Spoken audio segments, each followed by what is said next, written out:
चीन ने पाकिस्तानी नौसेना के लिए बनाई जाने वाली पहली हंगोर क्लास पनडुब्बी को लॉन्च कर दिया है।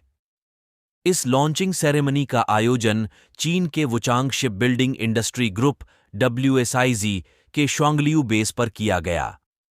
इस समारोह में पाकिस्तानी नौसेना प्रमुख एडमिरल नवीद अशरफ ने भाग लिया। यह डेवलपमेंट पाकिस्तान और चीन के बीच हुए एक समझौते के तहत हुआ है, जिसमें बीजिंग ने इस्लामाबाद को 8 अत्याधुनिक उन्नत पनडुब्बियां प्रदान करने पर सहमति व्यक्त की है। कुल 8 पनडुब्बियों में से 4 का निर्माण चीन के WSIG द्वारा किया जाना है, जबकि शेष 4 का निर्माण प्रौद्योगिकी हस्तांतरण TOT समझौते के तहत पाकिस्तान में Karachi shipyard and engineering works में किया जा रहा है। उन्नत स्टील्थ विशेषताओं वाली पनडुब्बियों को कई तरह के खतरे वाले वातावरण में संचालित करने के लिए अत्याधुनिक हथियारों और सेंसरों से सुसज्जित किया जाना है और लंबी दूरी पर लक्ष्य पर हमला किया जा सकता है। इस अवसर पर कार्यक्रम के मुख्य अतिथि के रूप में बोलते हुए CNS अशरफ ने मौजूदा भू रणनीतिक वातावरण के तहत समुद्री सुरक्षा के महत्व और क्षेत्रीय शांति और स्थिरता सुनिश्चित करने के नौसेना के संकल्प पर जोर दिया। नौसेना प्रमुख ने इस बात पर भी जोर दिया कि हंगोर क्लास SM परियोजना पाक चीन मित्रता में एक नया आयाम और दोनों देशों के बीच मजबूत सैन्य सहयोग को प्रदर्शित करेगी। शुक्रवार का लॉन्च समारोह पाकिस्तान द्वारा इस साल की शुरुआत में फरवरी में KSNDW द्वारा 6ठी हैंगर श्रेणी की पनडुब्बी का निर्माण शुरू करने के बाद हुआ है। पाकिस्तान के चीन के साथ घनिष्ठ सैन्य संबंध हैं और उनके द्विपक्षीय संबंधों में इस्लामाबाद द्वारा बीजिंग से विभिन्न हथियारों के आयात का प्रावधान है। पिछले साल PN ने 2 नवनिर्मित चीनी टाइप 054 AP फ्रिगेट को शामिल किया था। दोनों देशों ने 2018 में 4 बहुउद्देशीय युद्धपोतों के लिए अनुबंध पर हस्ताक्षर किए थे।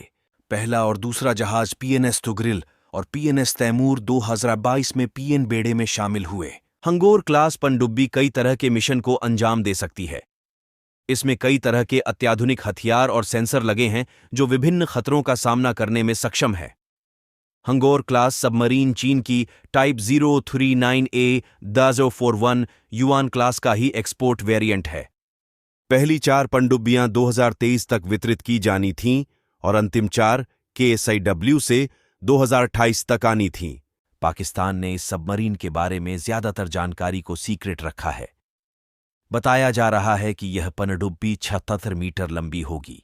हालांकि हंगोर क्लास की डिजाइन विशेषताओं के बारे में कोई जानकारी कभी सामने नहीं आई, लेकिन ऐसा माना जाता है कि पनडुब्बी का डिजाइन संभवतः S-66 पर आधारित है, जो CSOC द्वारा विकसित एक एक्सपोर्ट वेरिएंट डिजाइन है जो टाइप 039A 041 पनडुब्बी पर आधारित है। S-66 को 2013 में चीन ship building trading corporation CSSC द्वारा अनावरण किए गए S-70 डीजल इलेक्ट्रिक पनडुब्बी डिजाइन का AIP तकनीक से लैस वेरिएंट माना जाता है। पाकिस्तानी नौसेना के अलावा रॉयल थाई नेवी RTN ने 2017 में S-20C स्थानीय रूप से S-36T के रूप में नामित के 3 पनडुब्बियों का भी ऑर्डर दिया है। हंगोर क्लास पनडुब्बियों के हथियारों के बारे में बहुत कम या कोई सार्वजनिक जानकारी उपलब्ध नहीं है। यह अनुमान लगाया गया है कि हंगोर क्लास में 6 533 मिमी टारपीडो ट्यूब होंगे। युआन क्लास के हथियारों के समान हंगोर क्लास पनडुब्बियां हेवीवेट टॉर्पीडो और एंटीशिप मिसाइलों ASHM दोनों को लॉन्च करने में सक्षम होंगी। 2 आयुधों में से यह माना जाता है कि पनडुब्बी चीनी मूल के U6 हेवीवेट टॉर्पीडो या CM708 UNB antiship missile ASHM ले जाएगी। इन 2 के अलावा 8 पनडुब्बियों में पाकिस्तान द्वारा विकसित परमाणु हमला करने में सक्षम बाबर 3 पनडुब्बी प्रक्षेपित क्रूज मिसाइल ASLCM ले जाने की भी व्यापक रूप से उम्मीद की जाती है, जो 450 किमी की सीमा को कवर करने में सक्षम है।